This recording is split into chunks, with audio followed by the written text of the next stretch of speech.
Мөөнөтү бүт элек президент өз ыктыяры менен кызматынан чегинип, анын милдеттери премьер-министрге өтүшү бул эгемендүү Кыргызстандын тарыхындагы прецедент. Эми аткаруу бийлиги менен президенттик кызматты ээлеп, эки тизгин бир чылбырды кол алган Садыр Жапаровдун Конституция боюнча айрым гана укуктары чектелбесе, өлкө башчынын дээрлик бардык ыйгарым укуктарынан пайдалана алат. Мисалы, мамлекет башчынын милдетин аткаруучу жогорку кеңешти кезексиз жыйынга чакырууга, мыйзам долбоорлорун киргизүүгө, тышкы саясатты жүргүзүүгө жана өкмөттүн курамындагы президенттик институтка тийиштүү болгон органдарда жаңы дайындоолорду жүргүзө алат. Конституциянын 64-чү беренесине ылайык президенттин ыйгарым укуктарын убактылуу аткаруучу өкмөт мүчөлөрүн коргоо, улуттук коопсуздук маселелерин тескеген мамлекеттик органдардын жетекчилерин, улуттук банктын, эсептөө палатасынын төрагаларын, башкы прокурорду жогорку кеңешке сунуштап дайындаганга укуктуу. Бирок баш мыйзамдын 68-чи беренесине ылайык мамлекет башчынын милдетин аткаруучу өкмөттү кызматтан кетирүүгө укуксуз жана жогорку кеңешке мөөнөтүнөн мурда шайлоо дайындоого Конституция жол бербейт. Мамлекет башчынын милдетин аткарууга киришкен өкмөт башчы алдыда боло турган президенттик шайлоого катыша албаарын Садыр Жапаровго депутат Өмүрбек Текебаев дагы эскертти. Себеби буга дагы конституциялык мыйзам жол бербейт. Ал Жапаровго кайрылып шайлоолорду өткөрүү тартибин жана мөөнөтүн өзгөртүү аракеттери, ошондой эле тандоо өнөктүгүнө анын жакындарынын аралашуусу өлкөдөгү саясий туруктуулукка таасирин тийгизерин айтты. Мамлекет башчысынын милдетин аткарган премьер-министр президенттик шайлоого катыша албайт. Бул адилеттүү чектөө.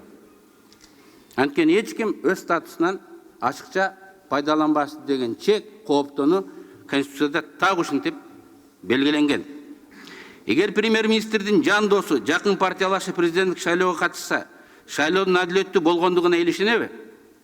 Эгер премьер-министр болбосо да шайлоого катышып жаткан анын жакындары өз статустарын ашыра пайдаланбады дегенге бүгүн ишенеби? Ошондуктан Садыр Нуркожоев, сиздин жакын чөйрөңүз президенттик шайлоого катышпаса, алдыга койгон максаттарга жеткенге Кыргызстанга жакшы шарт түзүлөт эле.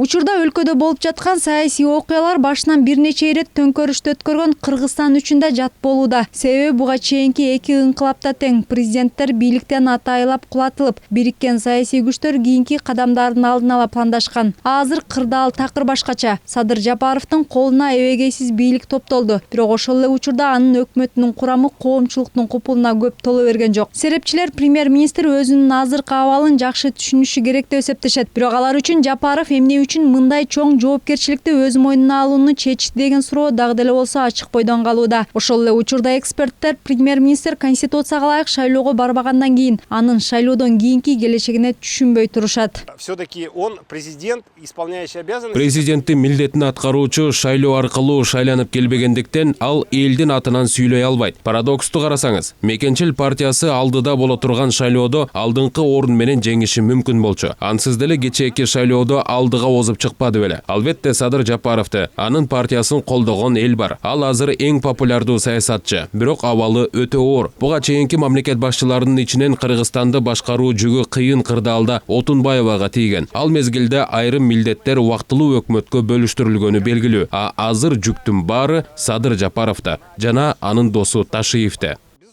Ал арада каражатты көп чачпай, мыйзамдуу бийликти тезирээк калыптандырып, стабилдүүлүккө келүү үчүн президенттик жана парламенттик шайлоону бир өткөрүү сунушу берилди. Азыркы кырдаалды эске алганда мөөнөтүнөн мурдагы президенттик шайлоо 3 ай аралыгында өтүүгө тийиш. Ал эми кайра парламенттик шайлоолорду БШК дайындап, ал 2 айдын ичинде өткөрүлүшү зарыл.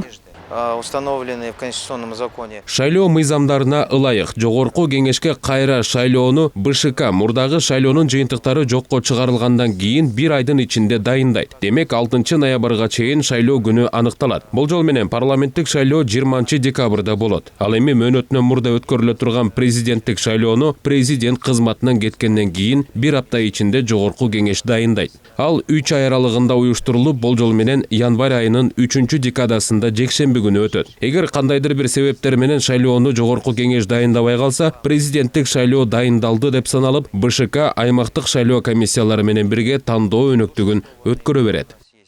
Эми Садыр Жапаровдун жана анын өкмөтүнүн алдында таза, адилеттүү парламенттик жана президенттик шайлоолорду өткөрүү милдети турат. Андан да маанилүүсү элдик толкундоолордон кийин келген жаңы бийликтин дараметин вирус сынаганы калды көрүнөт. Себеби эпидемия кокодон алып муунтуп баштады. Аны менен күрөшүүгө казына каржы алып турат. Бюджет тешик, четтен келе турган жардамдар токтоду. Жапаров да азырынча эл аралык коомчулуктагы тааны элек.